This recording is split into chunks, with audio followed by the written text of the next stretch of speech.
Hey, Katie, what a morning to start with a bang here, a mega deal in the healthcare space. What does it mean for J&J, and is everyone talking about it?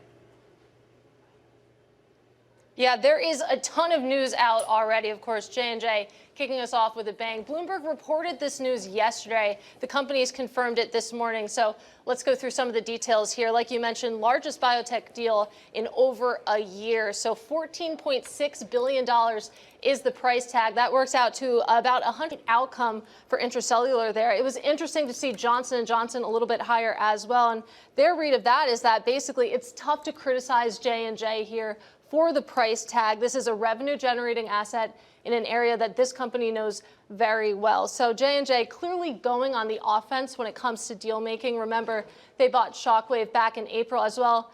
J&J is not alone, you guys. Just think, in the past 24 hours, we heard that GSK is going to buy drug cancer firm IDRx for up to $1.15 billion.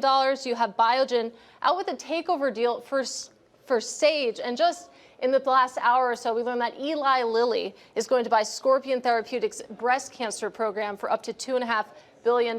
So, Shonali, you in particular know well, there is a lot of optimism over deal making right now. We're going to try to break more of that news over the next 2 days. Well, and you're going to be talking to some of these CEOs, right, Katie? I mean, Lilly, we're going to hear your interview with Dave Ricks in just about an hour or less. And I think tomorrow you're talking to the CEO of Illumina, which today, but of course, this is good news for Illumina. I think Mayo Clinic also involved in that. But you're right, this is a bit of a rip up the script moment. We are speaking, of course, to Dave Ricks at 10 a.m. Eastern. That'll be really interesting. It's a nice reminder that they do more than just weight loss drugs. We'll also be speaking to GSK's CEO, Emma Walmsley, later on today, of course, about their news in the oncology space and the deal making they're doing there as well. And just in a couple of minutes, we'll be talking to the CEO of Teva as well. So a lot to look forward to. All right, Katie, thanks very much. We'll talk to you in just a moment. Katie Greifeld there.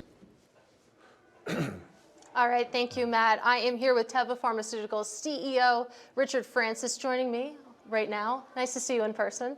Great to be here, Katie. Thanks for having me. So let's talk about the past year that you've had, because you take a look at your share performance, shares up 111% last year alone. That is your second best performance on record. How do you plan to keep that momentum going in 2025? We'll do that. And on our generics and biosimilars, keep driving that. That's been a consistent driver for us and throwing off cash that allows prices for generics still going down in the U.S. And I believe you said on your latest earnings call that you expect generic prices to be pushed down further in 2025. So against that backdrop, I mean, how do you sustain the generics business in that deflationary environment? Well, I think for generics, you've got to have a few things. You've got to be global in scale, and we are. You've got to have a really... Well, let's get into some supply questions here. I want to talk about Adderall, because you have both brand name and generic Adderall in a shortage since 2022, which of course you manufacture. What more can be done to end the shortage, and what role do you think that the government and other companies should be playing here?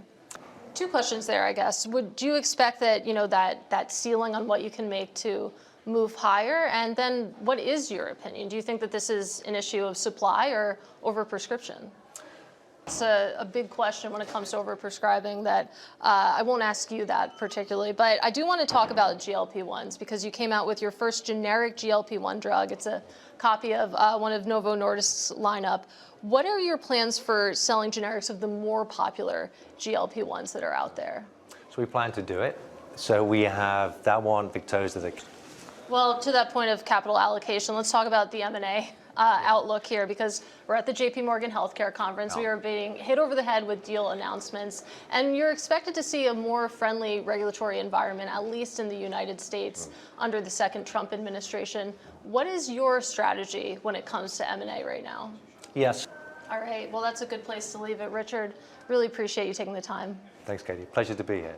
All right, back to you, New York. Katie, thanks very much. Katie Greifeld there, and she'll continue to interview. All right, thank you, guys. Yes, I'm sitting down now with the CEO of Eli Lilly, Dave Ricks. It's great to see you in person, Dave. Great to be with you, Katie. Let's start with the news that you have out this morning, and that is that Eli Lilly is buying Scorpion Therapeutics' breast cancer program for up to $2.5 billion. And I'll start with the basics. Why this deal, and why now? Yeah, and this deal was really interesting because it's a nice reminder that, of course, Eli Lilly does more than just weight loss. So give us some context on the overall portfolio here, how the oncology fits with, of course, weight loss and everything else that you do. Yeah. Into some of the specific areas there. When it comes to M&A, obviously there is a ton of optimism as it relates to the M&A environment under a second Trump administration. What is your M&A strategy? Where are there more opportunities for inorganic growth? Yeah. To about flying under the radar there with those bite-sized deals. Let's get to GLP-1s, of course. There's a lot of anticipation and excitement around your oral weight loss drug, of course. There's some forthcoming data.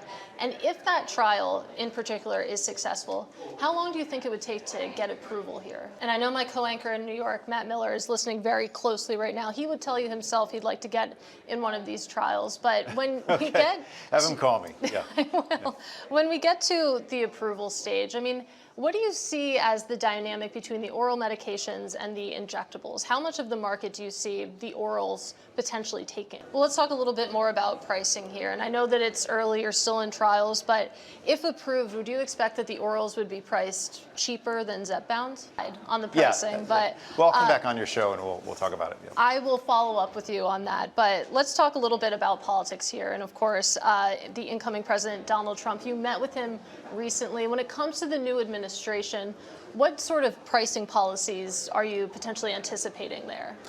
Yeah, I mean, it's a good question. Well, you said make America healthy again, so I have to bring up RFK Jr. Yeah. Have you met with him? Common there. Yeah. I want to go back to Alzheimer's. Yeah. We were talking a little bit in the commercial break about it, and you know, in the context of Eli Lilly being more than just weight loss drugs, your Alzheimer's treatment received FDA clearance in July of 2024. What indications can you give us about adoption so far? Yeah, and it's so exciting for us because we. Well, Dave, I so enjoyed this conversation. Hope to speak to you again soon. That, of course, is Eli Lilly's CEO, Dave Ricks. Thanks, Back Katie. to you, Sonali. Katie, looking forward to the rest of your interviews. Of course, that was Katie.